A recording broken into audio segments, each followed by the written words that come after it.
Some secrets are buried for a reason. My father's was buried for 40 years, until his dying breath unearthed it and sent me on a journey that would shatter everything I knew about my family. The sterile, antiseptic smell of the hospital filled my nostrils, tightening its grip around my already heavy heart. Outside, Munich was weeping through the last days of autumn, the dreary, drizzling sky a perfect mirror of my mood. For over a week, I had kept a constant vigil at my father's bedside. This man, who had been a great oak tree sheltering our family his entire life, was now a withered, fragile figure, lost in the stark white sheets. His breathing was as weak and labored as a candle flame flickering against a fateful wind. My mother sat beside him, her eyes swollen and dark from sleepless nights. She clutched his thin, calloused hand, pressing it to her cheek as silent tears fell. We were both trying to hold on to something we knew was impossible to keep. That night, as rain lashed against the window, my father stirred. He signaled for me to come closer. I leaned in, my ear next to his dry lips. "Leo," he rasped, his voice a broken whisper. "I have to tell you something." I understood. I gently told my mother to go rest for a moment. I knew these were the last private moments I would have with my father. When the door closed, he looked at me, his gaze deep and filled with a lifetime of unspoken words. "Leo, I am so sorry." His voice cracked. "I have wronged your mother and you, and someone else." Tears streamed from the corners of his eyes. It was the first time I had ever seen my father cry. The stoic, quiet man I knew dissolved, leaving only a frail old man confronting his final regrets. "In the nightstand," he whispered, pointing a trembling finger. "The wooden box." I found an old, worn wooden box. He ran a hand over the lid, his eyes looking into a distant past. "I have kept this secret for decades," he said, his breathing quickening. "You must promise me. After I'm gone, you will do something for me." "Anything, Papa, I promise." He took a deep, shuddering breath. "Before I came to the West, before I met your mother, I had a wife in the East, in Berlin. We had a daughter together. Her name is Clara. You have a sister, Leo." The words hit me like a physical blow. A sister? My world, which had been so stable and certain, fractured in an instant. How could he have hidden this? "The wall, it separated us," he choked out, a violent cough rattling his chest. "I lost all contact. For decades, I've lived with this guilt. I never told your mother because I was afraid of destroying the family we built." The funeral was a quiet, dignified affair. Friends and neighbors came to pay their respects to a kind, decent man. Looking at his photograph, I saw a deep, hidden sadness in his eyes I had never noticed before. The secret he had entrusted to me was a heavy burden and a powerful calling. I told my mother everything. She didn't scream or cry. She just sat in silence for a long time before letting out a sigh that seemed to carry 40 years of sorrow. "So that's why," she whispered. All those nights he would sit alone on the balcony, staring into the distance. I always asked what was wrong, and he'd just say he was homesick. I never realized his heart was carrying such a weight. After the funeral, I returned to my room, the emptiness of the house pressing in on me. The old wooden box sat on my desk. I opened it. Inside, the scent of old paper and time filled the air. On top lay a stack of faded black and white photographs. The first was of a young woman with a kind, gentle face and dark, expressive eyes. His first wife, Anna.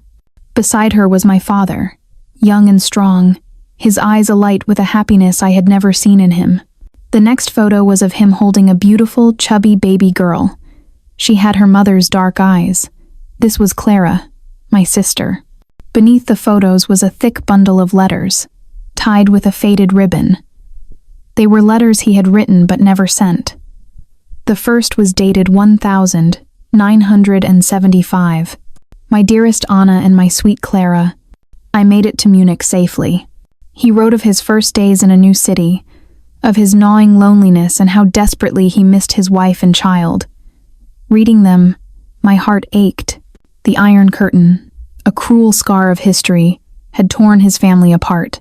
He had tried to make contact, but every attempt failed. Time passed. News from home faded to nothing. Then he met my mother, a kind woman who had helped him build a new life. But I knew, deep in his heart, he had never let go of the wife and daughter he left behind. I spent nights reading every unsent letter. Each yellowed page was a testament to the emotions he had buried for so long. Anna, I miss you and Clara so much. Every night I dream of her running to me, calling Papa. Then I wake up to darkness and this terrible loneliness. If only I hadn't left. But what choice did I have? Later letters were filled with guilt and sorrow. I have failed you, Anna. There is another woman. She is good and kind, but every time I look at her, I see you. Every time I hold our son Leo, I remember Clara. I am a terrible man, a faithless husband, and an absent father. He never blamed my mother. He took all the blame himself. He had wanted to tell the truth, but feared it would destroy the new family he had built. That secret became a silent burden that transformed him from a vibrant young man into the quiet, reserved father I knew. I finally understood the melancholy that always clung to him. His homesickness wasn't just for a place, but for the people he had lost. His death was a release from a lifetime of torment. And now, that burden, his final wish, was mine. I had to find Clara. I had to do it for my father, and for the half of my own story I never knew existed. A few days after the funeral, I found a small, crumpled piece of paper at the bottom of the box with a scribbled address: Herr G. Schmidt, 12 Lindenstrasse, Altenburg, Bavaria. It was the only clue I had. I knew what I had to do. I couldn't sit here, lost in grief. I had to go. I bought a train ticket to Altenburg. I chose the train, not a flight, because I wanted the time to think, to prepare myself for whatever I might find. I packed a small bag, but the most important thing I brought was the wooden box and the urn containing my father's ashes. I would take him home. I told my mother my plan that evening. She wasn't surprised. "You're going to find your sister, aren't you?" she asked calmly. I nodded. "And I want to take Papa's ashes home." She was quiet for a moment, then nodded. "Go, Leo. It's the right thing to do. And when you find your sister, be good to her. She is your father's blood, after all." Her grace and understanding lifted the last weight from my soul. The train pulled out of Munich station, leaving the familiar city lights behind. I was on a journey with no certain destination. Would I find her? And if I did, how would she react to a brother who appeared out of nowhere? The train sped north, carrying me toward a past that was completely unknown.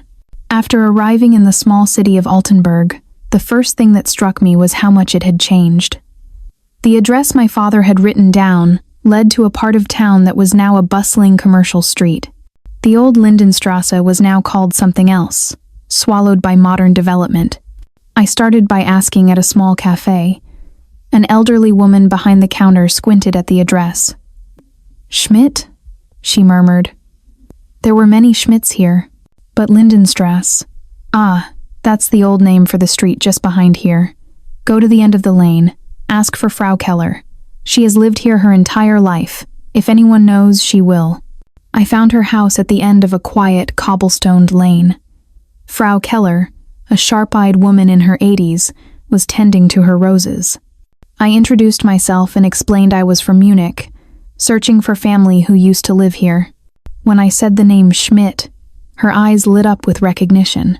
But as I continued, her expression changed to one of deep sadness.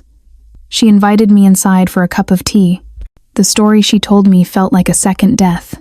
"Anna Schmidt, of course I remember her," she said, her voice soft with memory. "A beautiful, loyal woman. She waited for your father for years. Every day she'd walk to the end of the lane with little Clara, just watching the road. She never believed he was gone for good." My throat tightened. What happened to her?"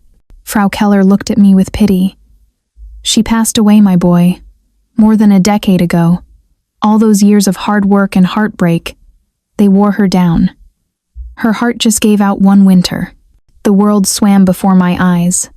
My mother, the mother I had never met, whose face I only knew from a faded photograph, was gone. "And my sister?" I asked, my voice barely a whisper. "Clara, where is she now?"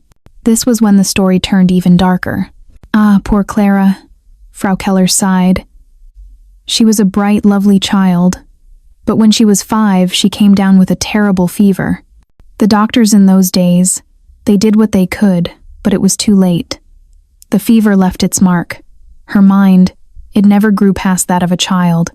My sister, the sweet baby in the photograph, her life had been stolen from her. Anna raised her all on her own. It was a struggle. Some people told her to put Clara in a home, but she refused. She said Clara was all she had left of your father. Then, just before Anna passed, she did something unexpected. There was a young man who came to town for work, Marcus. An orphan from the Black Forest. A good, kind soul, but with nothing to his name. He was kind to Clara, and she took a liking to him. Anna. She arranged for them to marry. I stared at her, horrified. She married her off? She was desperate, Frau Keller explained, her eyes filling with tears. She knew she was dying. She told me, "I just want someone to give her a roof over her head and a warm meal. Marcus has a good heart. I trust him not to harm her." It was an act of a dying mother's love. After the wedding, Marcus took Clara back to his village in the Black Forest. I haven't heard from them since. The final piece of information, however faint, was a lifeline. My mother was gone, but my sister was still alive. I had to find her. I left Altenburg that same day, my heart a chaotic mix of grief and steely resolve. The journey to the Black Forest was a somber one. I arrived in a small, remote village, a place that felt lost in time. At the local town hall, a young clerk looked through dusty records. "Yes, Marcus and Clara Richter," he said, looking up. "They live in the old settlement by the woods. But their situation is very difficult." He gave me the directions with a look of profound sympathy. I hired a man with a rusty car to take me. We drove down dirt tracks, past neglected fields and crumbling farmhouses. The poverty was stark. "It's a hard life here," the driver said. "Marcus is a good man, the hardest worker in the village, but life has given him a heavy cross to bear." He dropped me at the start of a narrow, overgrown path. "The third cottage on the left," he said, before driving away. Each step toward the cottage felt heavier than the last. I stopped before a rickety wooden gate. Behind it stood a tiny, dilapidated house. The walls were patched with mud and clay, the roof sagging. This was where my sister had lived for 20 years? My heart hammered against my ribs. I was afraid of what I would find, of the truth I was about to face. Taking a deep breath, I called out, "Hello? Is anyone home?" The door creaked open, and a woman emerged. She wore a simple, faded dress, her long hair streaked with gray. She was thin and worn, but it was her eyes that made my world stop. They were large, dark, and utterly vacant. The eyes of a child in the face of a middle-aged woman. She stared at me without a flicker of recognition. I stood frozen, the breath knocked from my lungs.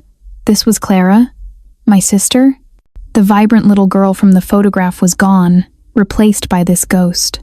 The shock was so immense I couldn't speak. Tears streamed down my face. I had imagined this reunion 100 times, but never, not once, had I imagined this. A gruff voice came from behind the house. "Clara? Who is it?" A man appeared, gaunt and weathered, his face etched with the lines of hard labor. He looked far older than his 50 years. He carried a hoe over his shoulder, and his eyes, seeing a well-dressed stranger crying at his gate, were filled with suspicion. "Who are you looking for?" he asked, his voice rough. I wiped my eyes, struggling to control my voice. I'm looking for Marcus and Clara Richter." "I'm Marcus," he said, his gaze unwavering. "What do you want?" My throat was tight with emotion. "My name is Leo," I stammered. I am Clara's brother." The hoe nearly fell from his shoulder. He stared at me, his mouth agape, his eyes wide with disbelief. "Her brother?" To prove it, I fumbled in my bag for the wooden box and took out the photograph of our young father. I stepped forward and held it out to him. Marcus took the photo with a trembling, calloused hand. He stared at the face of the father-in-law he'd never met. His eyes welled up. He looked from the photo to me, and all suspicion vanished, replaced by a profound, heart-wrenching emotion. "It's him," he whispered, his voice thick with unshed tears. "Her mother showed me a picture just like this before she died." He turned to Clara, his voice suddenly gentle. "Clara, look, it's your brother. He's come to visit." But Clara just blinked, her expression unchanged. Marcus let out a long, ragged sigh, a sound that held 20 years of sorrow. "Come in," he said, his voice soft now. "Come in out of the Sunday." As I stepped through the gate, I wasn't just entering a house. I was stepping into my sister's life. The cottage was sparse and poor, but immaculately clean. Marcus invited me to sit on a simple wooden bench, the only furniture besides 2 beds and a small table. He handed me a glass of water. I can't believe it," he said, still in shock. "Her brother. My father told me everything before he passed away," I explained. "He asked me to find her." Marcus's eyes filled with sorrow. "So, he's gone too? Her mother waited her whole life." He then told me about their life together, his voice simple and matter-of-fact, without a hint of complaint. He spoke of his promise to Clara's mother to care for her daughter until his last breath. "She's like a child," he said, his gaze softening as he looked at Clara, who had sat down quietly in a corner. "I have to cook for her, feed her, bathe her, everything. It's been like this for 20 years. Listening to him, my heart filled with an overwhelming sense of gratitude and admiration. This man, a stranger, had sacrificed his entire life to care for my sister. It wasn't just duty, it was love. A quiet, profound, and unconditional love. The shock I felt earlier transformed into a deep respect for my brother-in-law. He was a saint. I knew I had to try to connect with her. I took out the photo of our father again and knelt in front of Clara. "Clara," I said softly, "look at this. Do you know who this is?" She looked at me, then her eyes slowly drifted down to the photograph. At first, there was nothing. But then, something flickered in their depths, a faint spark of recognition. Her lips began to move, and a single halting word escaped. "Papa." The word, barely a whisper, struck me like lightning. My entire body shook. She remembered. She still remembered him. A wave of joyous relief washed over me, and I collapsed, burying my face in my hands, sobbing like a child. Clara looked startled by my tears, but Marcus came and gently put a hand on her shoulder, his own eyes shining. That single word had bridged a gap of 40 years. My journey had not been in vain. I had found my sister. I told Marcus I wanted to stay for a few days. He was overjoyed. That night we shared a simple meal of soup and dark bread. It was the most meaningful meal of my life. In the days that followed, I saw firsthand the depth of Marcus's devotion. I began to help with chores, working alongside him in the garden and fixing the leaking roof. He was hesitant at first, but I insisted. "I'm not a guest, Marcus. I'm family." A resolve formed within me. I couldn't change the past, but I could change their future. One evening, I took out the money I had saved. "Marcus," I said, "this is from my father. It's the debt he owed to Clara's mother, to Clara and to you. Please, let me build you a proper house. Let me do this for my sister." He protested, but I explained that this was my way of honoring my father's memory and repaying an unpayable debt of kindness. Finally, with tears in his eyes, he accepted. There was one last thing I had to do. I had brought my father's ashes with me.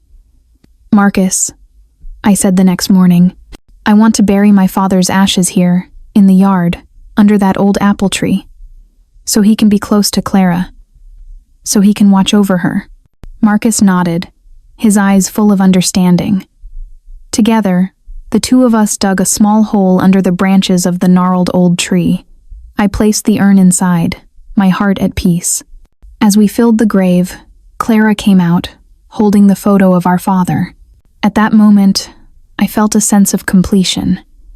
The family, torn apart for decades, was finally reunited in this quiet corner of the world.